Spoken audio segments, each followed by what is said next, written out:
Eu não leio críticas. Eles vão ficar putos comigo, mas não leio.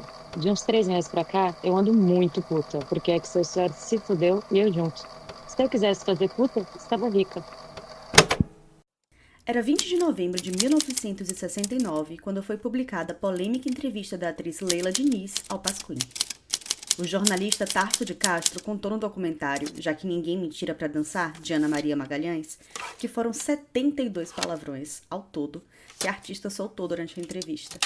Leila ser carioca certamente era uma mera coincidência, mas os editores acharam melhor substituir as palavras explícitas por asteriscos. Pouco tempo depois, seria instaurada a censura prévia aos meios de comunicação no Brasil. Era plena ditadura militar empresarial, a época com Médici no poder, e a Lei número 1077, de 1970, se tornou conhecida como Decreto Leila Diniz. O decreto censurava material considerado subversivo à moral e bons costumes nos meios de comunicação nacionais. Admito tudo menos essa laia de parasitas intelectuais. Meses depois, no dia 6 de agosto de 1970, o Diário de Pernambuco publica uma nota sobre uma exposição do artista recifense Paulo Bruschi. A partir de amanhã, quem entrar na galeria da Impetur não precisa se assustar com o caixão mortuário que lá estará exposto. Será um toque de originalidade na exposição do desenhista Paulo Bruschi. Ele estará expondo 20 dos seus trabalhos que pintou recentemente, abordando temas populares e explorando uma nova característica do desenho que ele chama de arte cemiterial. Desenho no caixão. Dentro dessa perspectiva, estará sendo exposto um desenho dentro de uma urna mortuária que poderá ser velada pelo público, sem que seja preciso levar velas nem lenço para enxugar as lágrimas. Não será, também, proibido entrar de vermelho. Em outubro do mesmo ano, o jornal noticiava mais uma exposição do artista, desta vez em parceria com o pintor Daniel Santiago. A nota tentava explicar o encontro que se deu no dia 31 de outubro de 1970, no posto 4 da Praia de Boa Viagem. Paulo Bruschi e Daniel Santiago lhe darão oportunidades de, pela primeira vez numa exposição de arte, ordenar tudo dentro do seu próprio desejo. Em outras palavras, se você não gostar de um defunto, a arte, que estará exposto na praia, você o enterra. Se não gostar da composição de um quadro cinético, modificará as cores ao seu gosto. Ou, se não gostar, pode quebrá-lo e atirá-lo no lixo. Os convites da exposição eram no formato de saquinhos de refrescos. A nota trazia o tom irônico da performance e da exposição. Abre aspas. Pretendem ser práticos e, ao mesmo tempo, mostrarem suas qualidades de homens integrados na sociedade de consumo. Sua participação começa quando devora o convite. Fecha aspas. Mas esse não foi o único sepultamento que Bruschi fez em sua carreira. Em 71, eu fiz uma ação na Impetur que o Exército fechou. Essa nova exposição individual de Paulo Bruschi se chamava Arte Cemiterial. Os convites, dessa vez, eram na forma de um caixão, com os dizeres: A família Bruschi convida para a exposição de seu querido filho, primo, neto, irmão e amigo, Paulo Bruschi, a realizar-se no dia 8 de outubro de 1971, na Galeria da Impetur, Avenida Conde da Boa Vista, 785, às 21 horas. Agradece antecipadamente todos que comparecerem a esse ato de fé e de caridade cristã. No dia da abertura, Bruschi chegou ao local na carona de um carro funerário. Com a ajuda de algumas pessoas do público, carregou um caixão até a galeria. No coquetel, o drink servido era batida sangue de vampiro. O que acontece a seguir tem duas versões. Na dissertação de Daisy Beatriz Barsic sobre Bruschi, ela explica que o diretor da instituição, Aldo Brandley, não gostou do ataúde dentro da galeria. Considerava o ato abre aspas, assinte aos princípios morais e religiosos. Fecha aspas. Mandou retirar o caixão mortuário de lá. Bruschi respondeu informando que, então, ele ia retirar toda a exposição. Em entrevista ao Museu da Pessoa, Bruschi relembra o incidente de outra forma. Porque eu fiz o enterro deles, né? Tinham vários trabalhos criticando o próprio regime, a censura. né? E no dia seguinte eu fiz um caixão pequeno e convidei os amigos e fizemos o enterro da censura. Eu nunca tive medo. O que se mantém em ambas as versões, é claro, é a censura. Cerca de uma semana depois de sua exposição ser censurada, Bruschi propôs o enterro da exposição. Já que sua mostra foi matada, precisava ser sepultada, certo? Assim, o artista produz santinhos de orações que convidavam o público para participar do enterro e da censura.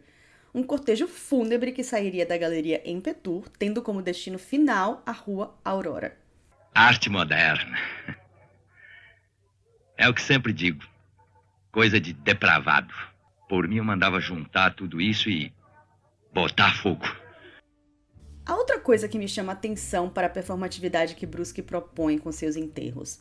A ação artística que provoca movimento nas ruas rompe com a ordem estabelecida e fabrica o que o Michel de Certeau, historiador francês, denomina como espaço. Esse espaço vivido pela arte contraria a lei do lugar, isso é, a lógica política e urbana dominante.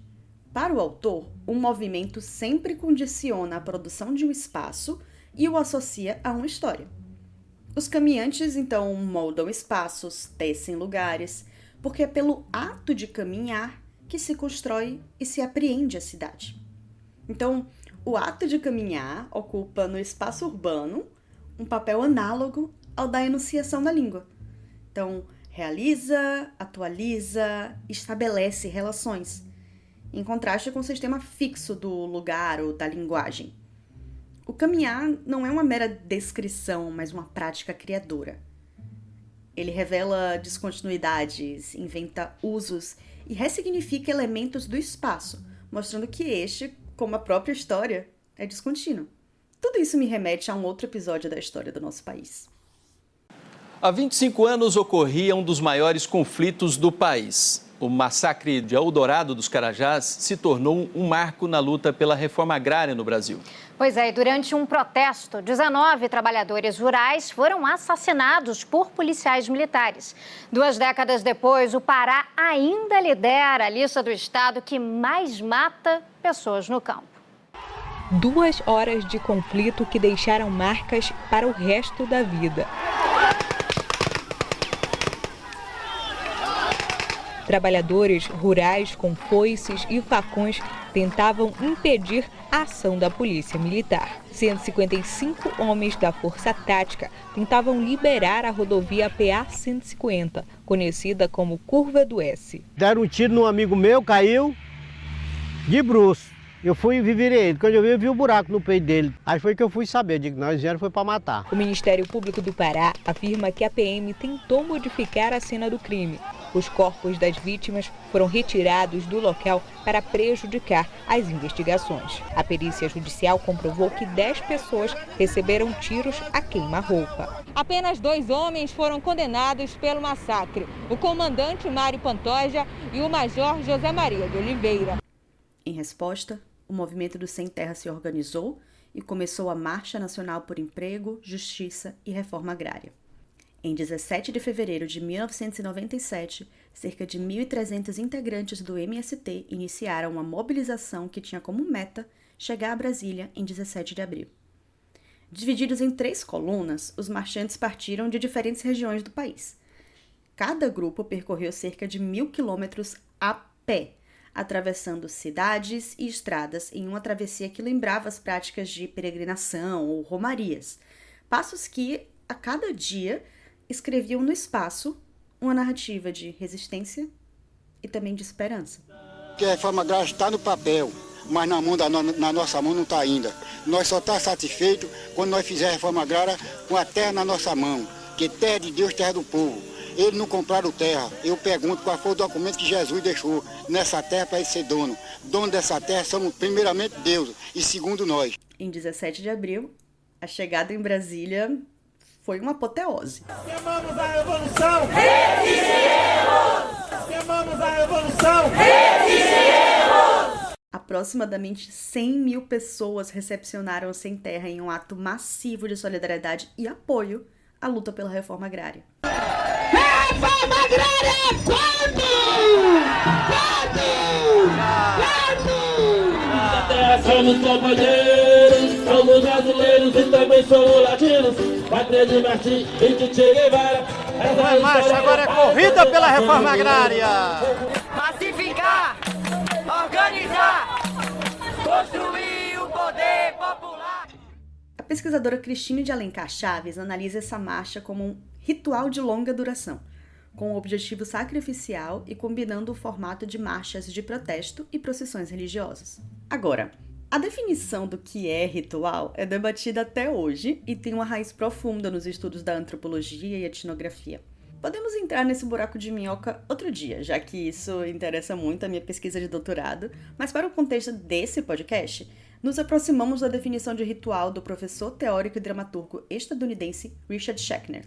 Schechner define o ritual como uma sequência de comportamentos repetitivos com dimensões sociais, psicológicas e simbólicas. Ele ainda diferencia rituais entre sagrados, ou seja, aqueles religiosos, sacros, e os rituais seculares, aqueles políticos, sociais, artísticos.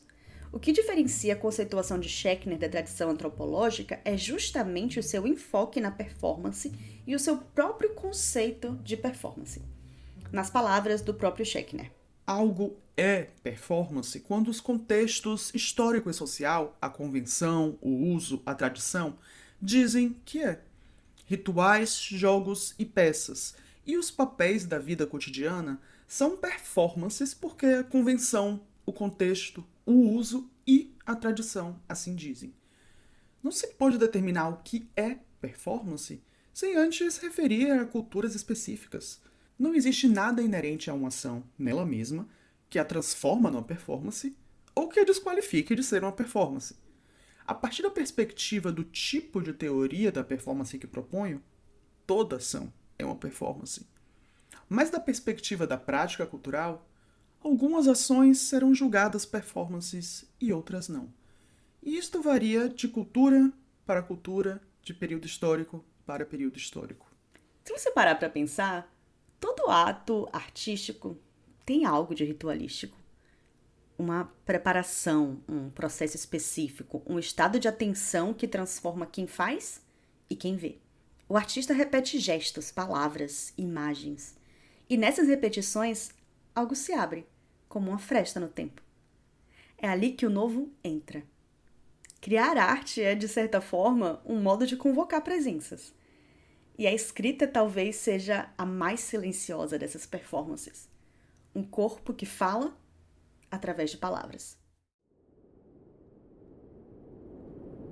Dava meia-noite no relógio da torre pontiaguda do Palácio da Rainha do Guinoto, quando o doutor Edmundo, fingindo Odete, sentou-se em seu lugar e patenteou-se à sua vista um verdadeiro milagre de arte.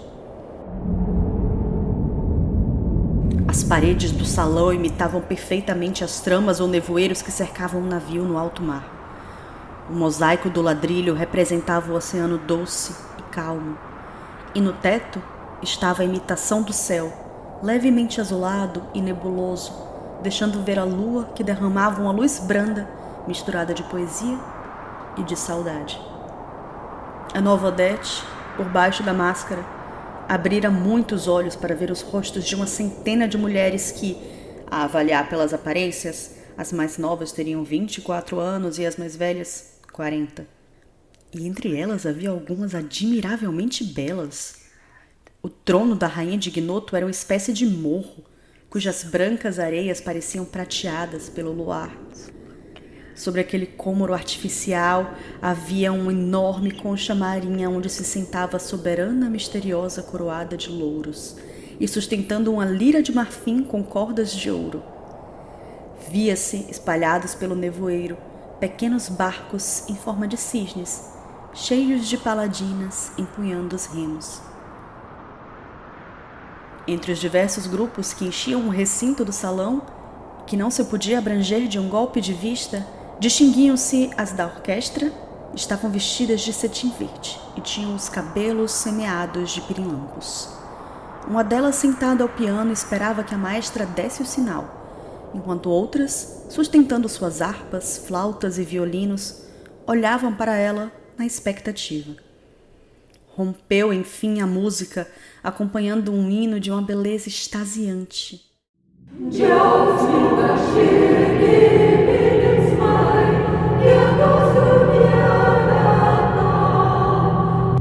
Parecia subir e descer na escala cromática de todos os tons maiores e menores. Ora era doce e melancólico como a voz do sentimento em uma balada amorosa, às vezes alegre e vivo como o prazer ressaltante de uma louca felicidade, e terminou com entusiasmo guerreiro.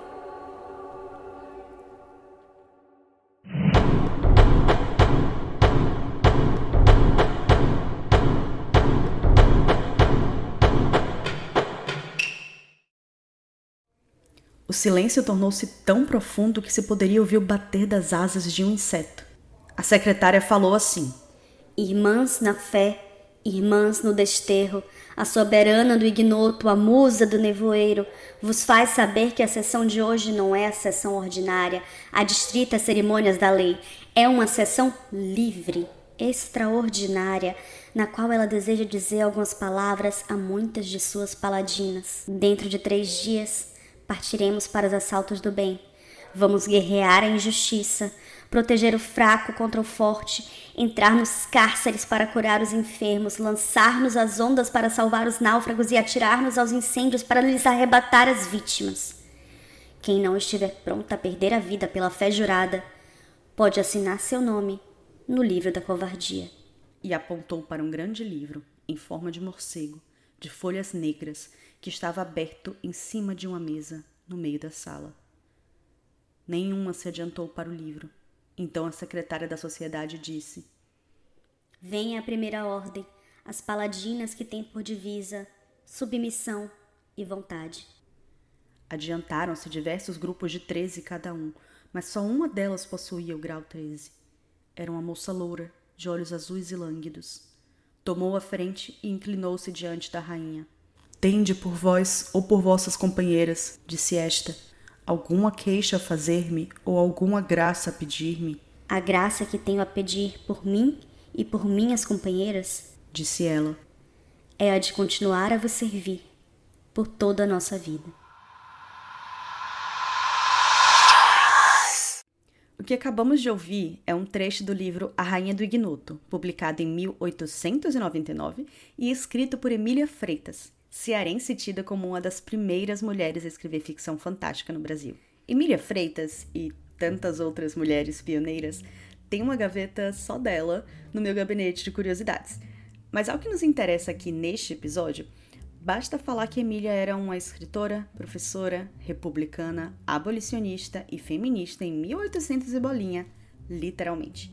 No romance, a condição feminina na sociedade patriarcal é abordada a partir de uma sociedade secreta de mulheres, organizada hierarquicamente na chamada Ilha do Nevoeiro. Governada por uma rainha, a tal Rainha do Ignoto, essa comunidade recruta mulheres que são marcadas pelo sofrimento cotidiano. Mas a história se destaca pela criação de uma utopia feminina, as paladinas, figuras que dedicam suas vidas a praticar o bem e proteger os perseguidos. Existe uma pegada meio religiosa ali, uma coisa tipo culto acontecendo? Sim, mas não é sobre isso que a gente vai se deter hoje, tá? O que nos interessa aqui é como Emília Freitas, em pleno século XIX, ousou imaginar uma sociedade feminista e alternativa ao regime vigente da época. Porque é isso que a arte faz quando atravessa o cotidiano. Ela inventa gestos que nos transformam. Ou nós inventamos gestos que nos transformam nesse processo. Uma espécie de autopoiesis, ou de autocriação, por assim dizer. Talvez a gente possa chamar esses gestos de rituais. Não no sentido religioso estrito, mas como práticas simbólicas que suspendem o tempo, criam brechas e passagens e convocam outras presenças e possibilidades. Um ritual é um evento, uma cerimônia, um acontecimento especial. É uma dobra no fluxo da vida comum, uma espécie de intervalo onde outras realidades podem se insinuar. E quando a literatura, a música, o cinema ou até mesmo uma marcha política produzem esse tipo de intervalo, estamos diante de algo que vai além da estética. Estamos lidando com experiências que nos deslocam, que nos tiram do lugar e nos convidam a experimentar o mundo de outra forma. É por conta dessas inquietações que eu me pergunto: o que diferencia a criação de uma obra de arte de um gesto ritual? Ou será que às vezes não há diferença? A voz da minha bisavó ecoou criança nos porões do navio. Ecoou lamentos de uma infância perdida. A voz da minha avó ecoou obediência aos brancos donos de tudo. A voz da minha mãe ecoou baixinho, revolta. Oi, sou Safira Moreira, sou diretora, roteirista e fotógrafa. Sou natural de Salvador, Bahia. Trabalho com memória, sonho, tempo, ancestralidade. Pensando aí na chave do cinema ritual. Acho que, na verdade, eu não consigo muito distinguir arte de ritual. Talvez, para mim, essas duas coisas operem da mesma forma. E acho que isso vem de uma experiência muito pessoal, de uma infância muito conectada ao território onde eu cresci, que é o Engenho Velho da Federação, em Salvador, e que é um bairro que abarca muitos terreiros de candomblé. Também por ser filha de Chico da Prata e Angélica Moreira, eu acho que pai, há alguns anos, antes de eu nascer, ele já desenvolvia um trabalho artístico muito conectado à religiosidade, Ele trabalha em ferramentas, feitas ali na prata, Então, com a ferramenta e a simbologia dos orixás. Então, eu cresci nessa oficina do meu pai, vendo ele trabalhar com estes signos, com essas energias. Frequento, nessa minha infância, muitas festas de candomblé ali no Engenho Velho da Federação. Eu lembro do impacto visual, daquele território ali, de ver Oxum e como que o terreiro estava enfeitado para essa inquice, diante da energia que ia ser cultuada naquele momento ali. Então, acho que esse impacto visual e estético, criativo e artístico, para mim, ele sempre esteve conectado com essa gramática da espiritualidade, da ancestralidade. A minha mãe também tinha uma força e um pensamento estético, muito grande. Ele já usava capulanas, já usava joias que meu pai fazia, usava miçangas africanas. Sobretudo com ela aprendi sobre os rituais, Cada oferenda que ela preparava de um modo muito bonito esteticamente me fazia conectar esse ritual a essa força estética, Sempre me fez conectar arte e ritual. E eu acho que na cidade de Salvador, todo o pensamento estético mesmo, arquitetônico, enfim. Acho que me trouxe isso. Então, quando naturalmente eu vou trabalhar com a fotografia e com o cinema, isso se revela como uma coisa muito conectada, Como se o meu cinema fosse o meu modo também de ritualizar essa ancestralidade, essa memória, esse sonho, essas energias, que eu acredito e que me movem também, A cineasta Maya Deren considerava a câmera como extensão do seu próprio corpo. Em sua declaração de princípios, ela afirmava que os seus filmes podiam ser lidos como metafísicos, poéticos, coreográficos, experimentais. E o corpo, também como extensão da câmera, é onde a presença, o transe e o gesto se cruzam. O gesto de invocar vivos e mortos através do cinema pode ser visto como uma performance, como uma prática de encantamento ou reencantamento, um deslocamento do real. É entender também a importância dessa ferramenta, que é a contação de história através do audiovisual, que é o cinema, e como que isso é poderoso e como que é uma responsabilidade muito grande também contar histórias e trazer histórias à tona, porque às vezes existe uma intenção nossa, mas existe por detrás todo um movimento que é da própria obra, que é do próprio caminho, que é de tudo que compõe ela, para além do que é visível também, Então, o meu cinema está a todo momento conversando, e talvez ele seja o meu meio de comunicar com esse invisível mesmo que nos cerca, que nos ronda, que está aqui. Um ritual, muito normalmente, é pensado e praticado de forma coletiva. O fazer cinematográfico não está longe dessa ideia. Um ritual estético e social que emerge de movimentos repetitivos. Filmar, assim como o ritual, é uma prática de convivência. Em ambos os casos, destacam-se os atos de estar junto, escutar e compartilhar histórias. O final do meu filme vai ser esse mesmo? Esse qual? Triste. Olá, eu sou Paula Gomes, sou produtora e roteirista, faço parte do coletivo Plano 3 Filmes, que é um coletivo de cinema aqui de Salvador. A gente realizou juntos alguns filmes, como o documentário Jonas e o Circo Sem Lona, e também os longas de ficção Filho de Boi e Saudade Fez Morada Aqui Dentro. Eu acho que a arte é toda manifestação cultural que se utiliza ali de criatividade. Para mim, a arte é um rito, e isso implica naturalmente numa conexão com o que é ritual, né? Quando a gente fala de processo criativo, ou quando a gente pensa nessa tentativa do artista, né, de atrapar a forma, de encontrar a forma artística ideal, que pode ser de um filme, pode ser de uma peça de teatro, por exemplo, né, a gente está sempre falando de um ritual, de um conjunto de ações, de gestos, que tem que nos tirar do lugar comum de algum jeito para revelar alguma coisa, né? O fazer artístico, ele passa por essa revelação. Então, isso me lembra muito o Pequeno Príncipe, né? Num dos capítulos que, para mim, acho que talvez o mais bonito do livro, que é quando ele pergunta para a raposa o que é um rito, né? E a raposa responde que um rito é aquilo que faz com que um dia seja diferente dos outros dias e uma hora seja diferente das outras horas, né? E essa poderia ser, na verdade, uma definição bonita para o que é arte também, né? A arte é o que faz com que um dia seja diferente dos outros dias, com que uma hora seja diferente das outras horas, né? No fim das contas, nessa relação aí da arte com o rito, com o ritual, né? Ela termina sendo o que nos tira ali, nos salva do piloto automático dos dias e nos conecta com o profundo, né? Com a beleza, com o extraordinário. Na prática, o fato é que a gente precisa muito do convívio para poder filmar, né? O conviver é uma necessidade para o cinema que a gente produz. Porque se tem algo que a gente descobriu, que a gente aprendeu, que a gente entendeu realmente, né? Do nosso próprio processo de fazer filme, é que o que nos interessa filmar é aquilo que a gente ama, ponto.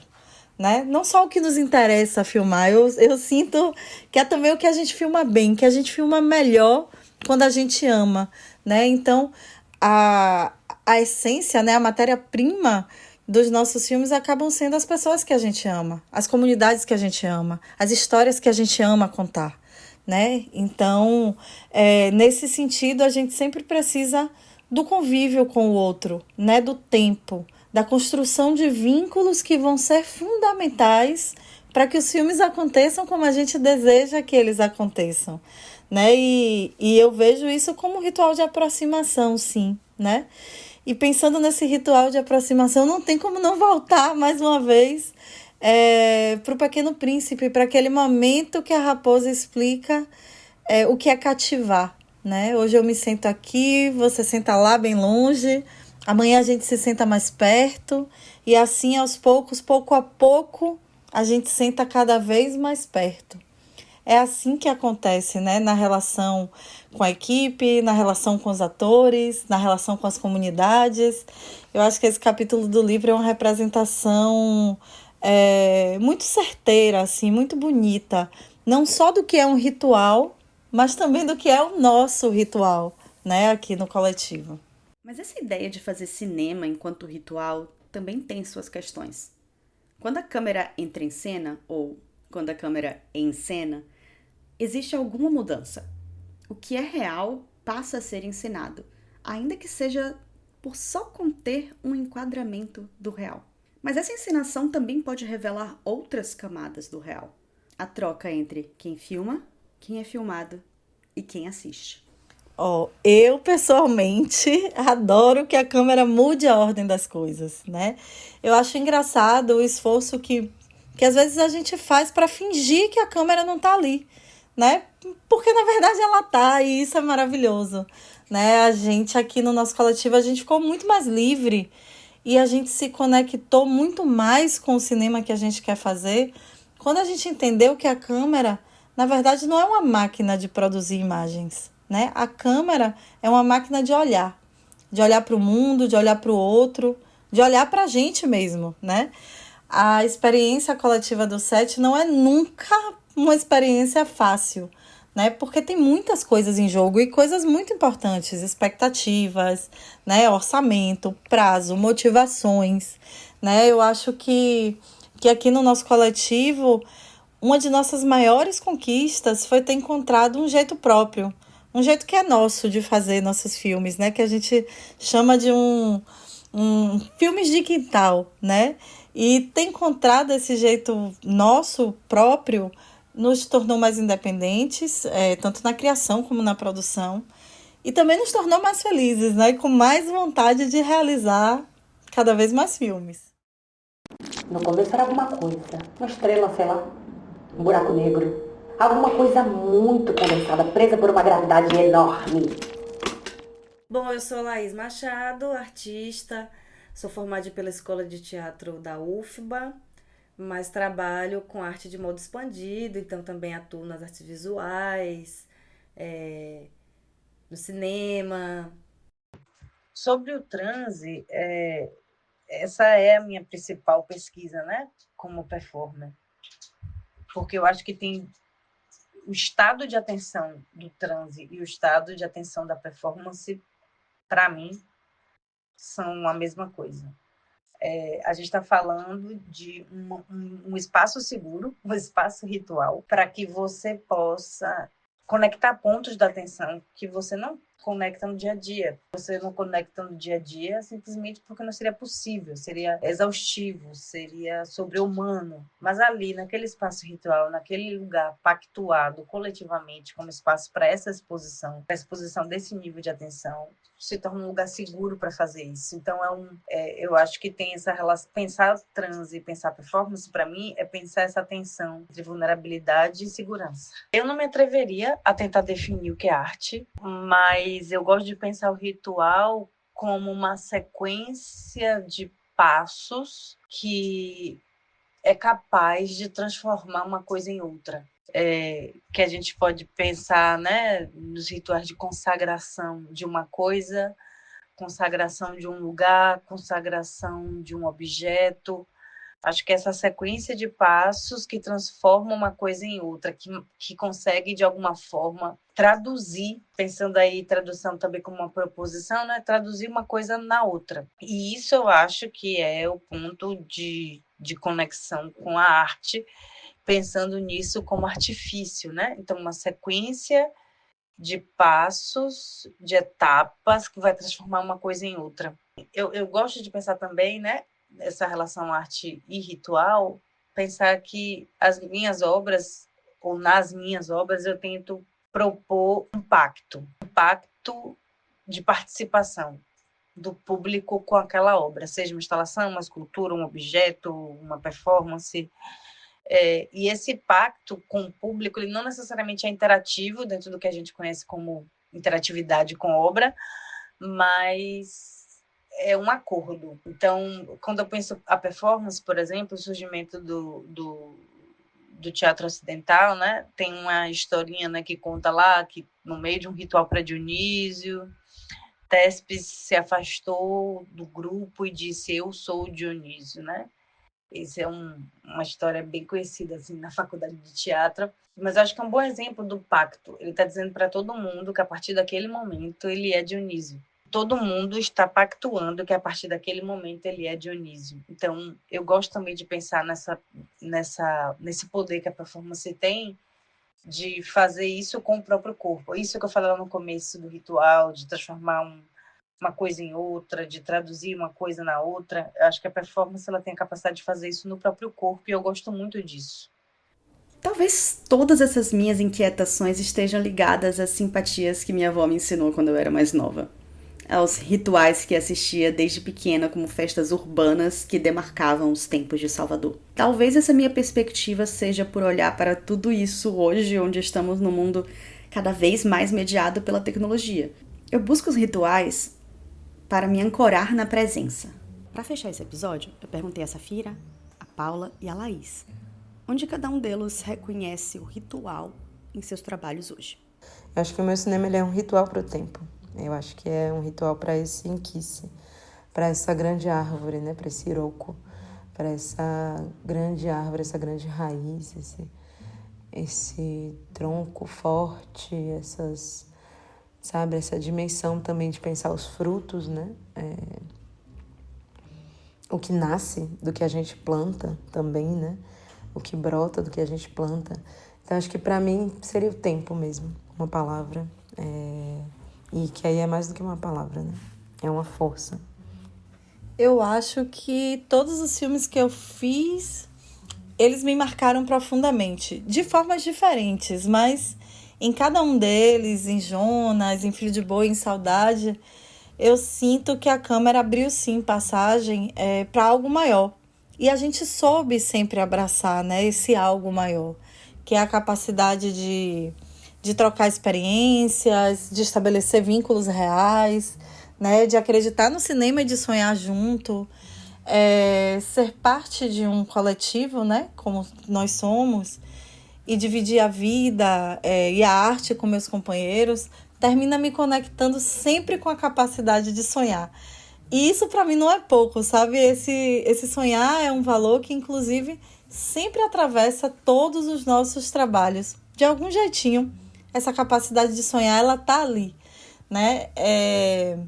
Eu acho que talvez o nosso cinema, o cinema da Plano 3 Filmes, convoca a sonhar, né? Sonhar como desejo pessoal, ou sonhar como gesto político, sonhar como ato de rebeldia, ou sonhar como projeto coletivo, né? E se uma sementinha desse sonho, né? Dessa vontade de sonhar, dessa fé de acreditar no sonho, chegar no coração, né? Do público, de quem está ali assistindo, então eu acho que todo o esforço e todo o ritual, né? Vai ter sempre valido a pena. Então, eu acho que, em geral, nas coisas que eu proponho esse pacto, ou algum pacto com o público.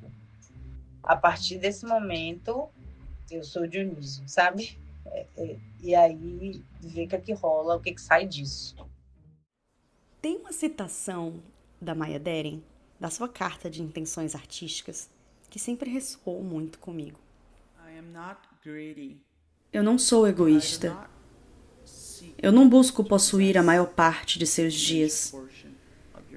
Eu fico contente se, naquelas raras ocasiões nas quais a verdade só pode ser dita pela poesia, você vai, talvez, se lembrar de uma imagem, talvez até mesmo só da aura dos meus filmes. E o que mais eu poderia pedir, como um artista, que as suas visões mais preciosas, ainda mais raras, assumam, às vezes, as formas das minhas imagens. Talvez seja um pouco sobre isso. Talvez a arte seja o gesto de reencantamento com o mundo que nos faz atravessar o nevoeiro. E quando atravessamos, não somos mais os mesmos.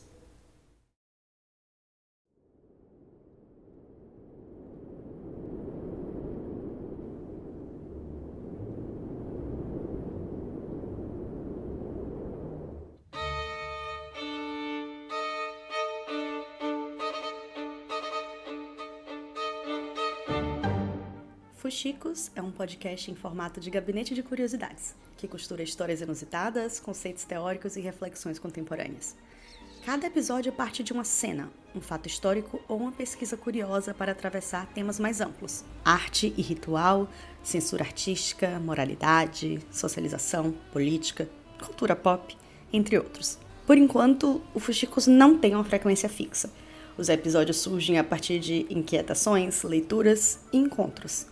A cada novo fuxico, abrem-se caminhos inesperados entre passado e presente, ficção e realidade, pessoal e coletivo. Fuxicos é um podcast criado, roteirizado e apresentado por Lara Carvalho. A produção é da Lua de Maré. Esse episódio foi realizado como atividade de compartilhamento público do projeto Pesquisa em Cinema Ritual, Conexões Transatlânticas, contemplado no edital 004-2024, Salvador Circula, com apoio e financiamento da Fundação Gregório de Matos, Prefeitura de Salvador, Política Nacional Aldir Blanc e Governo Federal. A voz de Leila Diniz no início deste episódio foi interpretada por Georgia Kirillov.